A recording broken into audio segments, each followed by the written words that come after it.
Kurt Donald Cobain was born on February 20, 1967, in the small town of Aberdeen, Washington.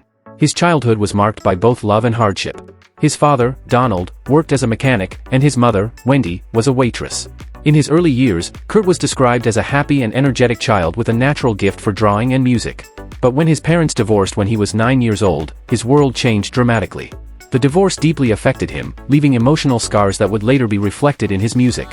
From a young age, Kurt showed an intense interest in art and sound. At just 14, he was given his first guitar by his uncle, and soon, he began experimenting with chords and writing songs.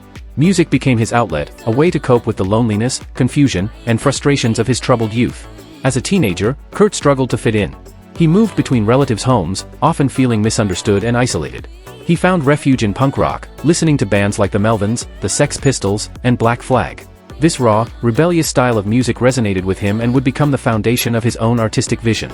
By the mid-1980s, Cobain began forming bands with local friends. In 1987, he met bassist Chris Novoselic, and together they would eventually create Nirvana. After several lineup changes, they brought in drummer Dave Grohl in 1990, solidifying the band's most iconic trio. Nirvana's early work, released on the independent label Sub Pop, captured the underground grunge sound coming out of Seattle. But it was their second album, Nevermind, 1991, that catapulted them to international fame. The lead single, Smells Like Teen Spirit, exploded on MTV and radio, becoming an anthem for disaffected youth across the world. Almost overnight, Kurt Cobain became the voice of a generation. With Nevermind, Nirvana challenged the dominance of glam rock and pop, bringing alternative rock into the mainstream. Songs like Come As You Are, Lithium, and In Bloom connected deeply with fans who felt alienated by society. Cobain's raspy voice, haunting lyrics, and raw authenticity made him a cultural icon. But with fame came immense pressure. Kurt never wanted to be a celebrity. He saw himself as an artist, not a spokesman. He struggled with the expectations placed on him, the constant media attention, and the commercialization of his music. At the same time, he battled chronic stomach pain, depression, and increasing dependence on drugs, particularly heroin. In 1992, Kurt married musician Courtney Love, lead singer of the band Hole. The two had a daughter, Frances Bean Cobain.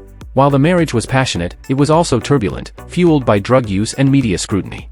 Despite the chaos, Kurt loved his daughter deeply, often expressing that becoming a father was one of the most meaningful experiences of his life. Nirvana released their third and final studio album, In Utero, in 1993. The record was rawer, darker, and more aggressive than Nevermind, reflecting Cobain's struggles with fame and inner turmoil. Songs like Heart-Shaped Box and All Apologies revealed both his pain and his genius. Critics praised the album, but it also showed the fragility of a man burdened by demons he could not escape. One of the band's most memorable moments came with MTV Unplugged in New York in November 1993. Instead of playing their biggest hits, Cobain chose haunting covers and lesser-known tracks, performing with heartbreaking vulnerability. The set, featuring songs like About a Girl and a powerful rendition of Lead Belly's Where Did You Sleep Last Night, became one of the most iconic live performances in rock history. But behind the scenes, Kurt's life was unraveling.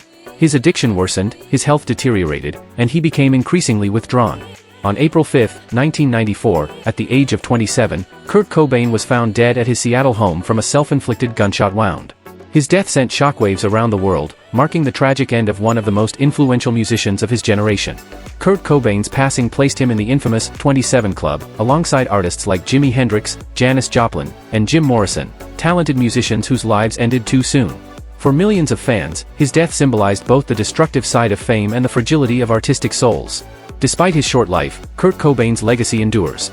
Nirvana's music continues to inspire new generations, and Cobain himself remains a symbol of authenticity, rebellion, and vulnerability. He was a man who gave voice to those who felt unheard, who turned pain into poetry, and who changed the course of rock history forever. Kurt once wrote, "I'd rather be hated for who I am, than loved for who I am not." That philosophy defined his art and his life. Though his story ended tragically, his influence remains eternal. Kurt Cobain will always be remembered as the reluctant voice of a generation, a troubled genius whose music still echoes in the hearts of millions.